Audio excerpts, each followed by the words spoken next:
Pour cette première vidéo de 2020, j'avoue, j'en ai un peu fait des caisses dans le titre.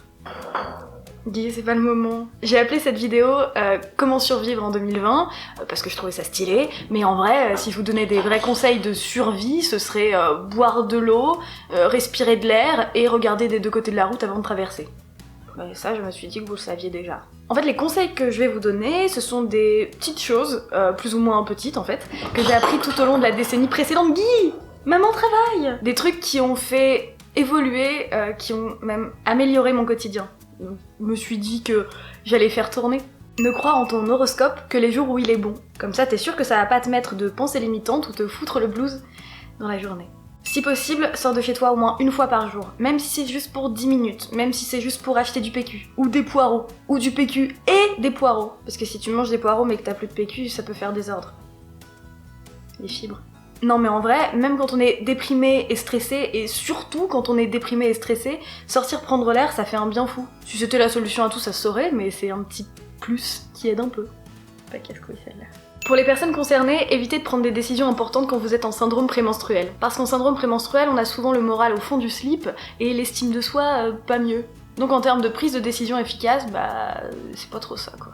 Comment croire que, ouais, t'es faite pour cette filière ou que t'es carrément capable d'assumer ce job si tes hormones sont en train de te dire que t'es encore plus inutile qu'un bibelot tombé sous le canapé. Alors moi, ce que je dis, c'est que si tu te dévalorises sur une décision à prendre alors que t'es en PMS, zou, tu reportes la décision au lendemain, ou au surlendemain, si c'est possible évidemment.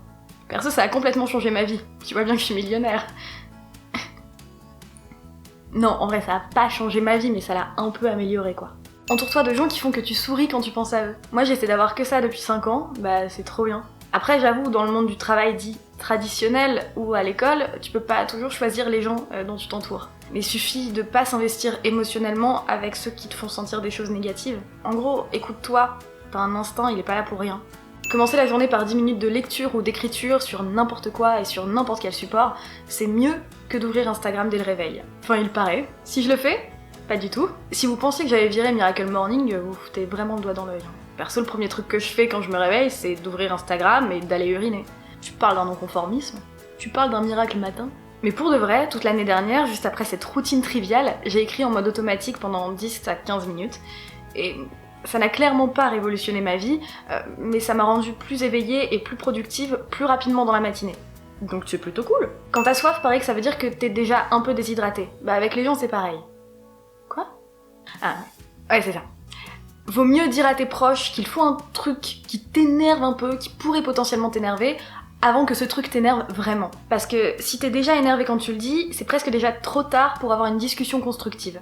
Mollo sur les bières fortes, surtout quand on fait 1m61. Mollo sur les bières fortes tout court en fait, je pense que... Mollo. Mollo sur la caféine aussi. Si comme moi t'es à 5 mugs par jour, après tu sais plus si c'est la vie qui te fait palpiter ou la caféine qui va te faire crever.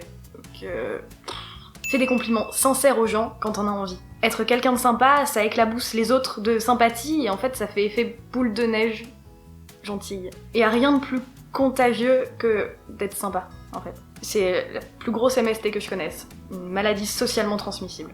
Renseigne-toi sur le monde du travail avant de rentrer dedans.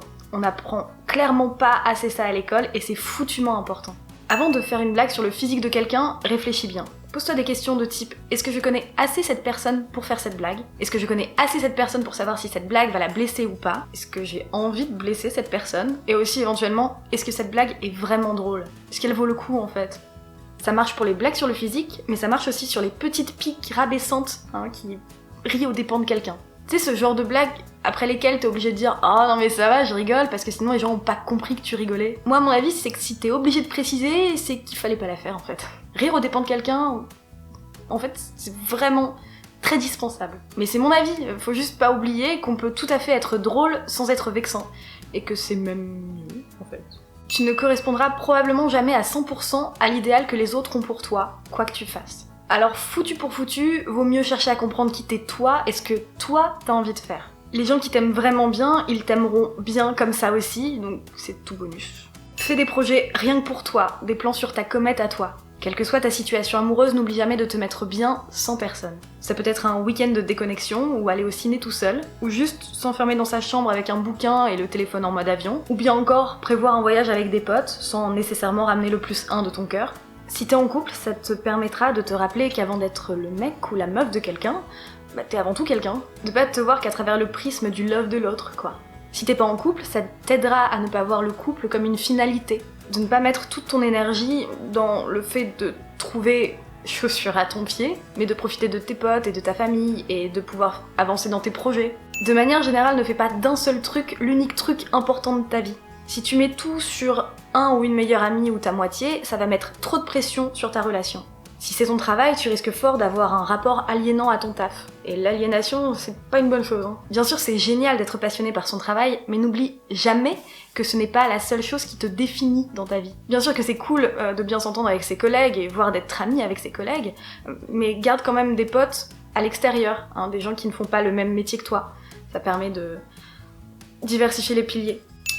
Attendez, dernier conseil, faut que je trouve... ne mange pas de champignons rouges pétants que t'aurais trouvé dans la forêt. J'ai jamais fait, mais il paraît que c'est mortel, donc bof. Allez, bonne année à vous, on se retrouve bientôt pour une nouvelle vidéo. Et j'annonce que dans cette prochaine vidéo, j'aurai besoin de vous. Voilà, j'en dis pas plus. On s'en parle vite.